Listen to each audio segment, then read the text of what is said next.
No, you know what? If we're going to get fucked up, then we're going to get fucked up. Yeah. Someone died recently, 90 years young, and I forget his name, but he brought up a fact that I want to bring up. Since we're talking about Men in Black, I feel like, Roy, do you have any kind of music, creepy sort of alien music?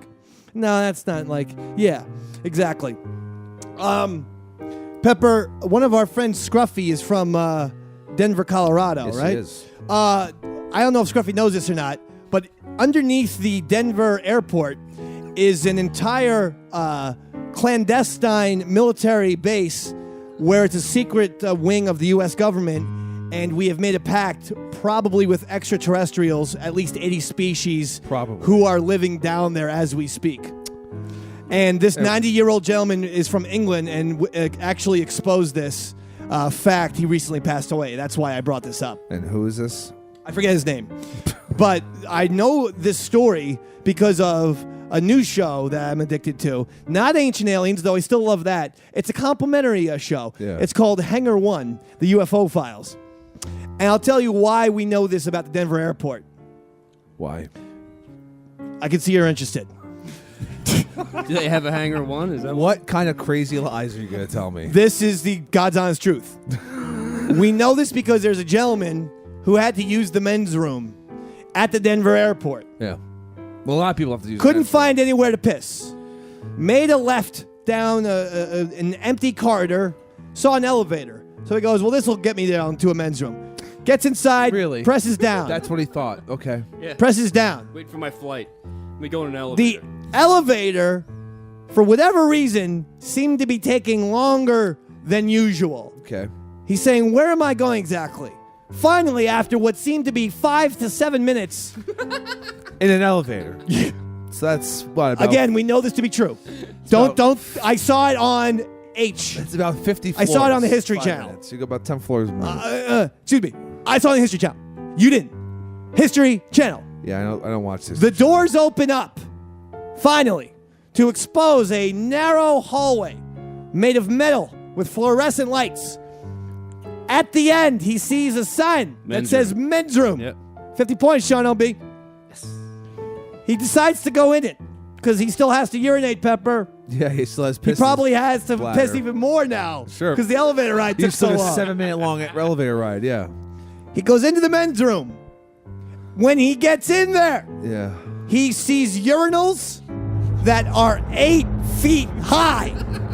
In other words, not applicable for human beings. But they were huge, and they were too high enough for him to make aim. So he figured that this was designed for, something a lot more bigger than a human. Again, the History Channel.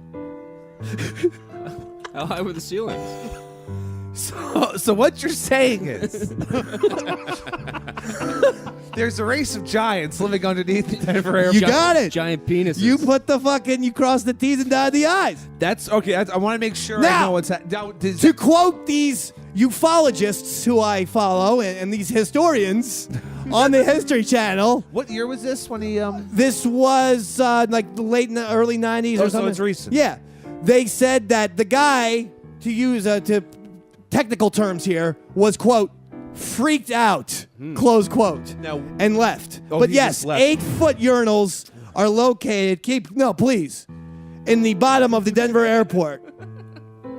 And yes, Pepper, Yeah. perfect. Not only do we have giant aliens living underneath the Denver, Colorado airport, but obviously they're very tall, and they can read English, and they have proper urination fucking habits, just like humans. Now, what if they're not aliens? What if they're native? What if they're from the center of the earth? Oh my God, my fucking mind just got blown, bros. We could have fucking giant inner Earth core species right down there living as we speak. It makes sense. Aliens. That makes sense to me too. Aliens, big eyes. See, I'm pale very skin, open-minded. That's pale what the skin. LSD did for me. You're right. They very well could be simply inner Earth core peoples. Yeah. That are actually now coming up to use the bathroom, And and hence they have to piss. Instead of coming down from... I like, though, the fact that the sign was men's room, not written in alien or anything, written in good old Queen's English.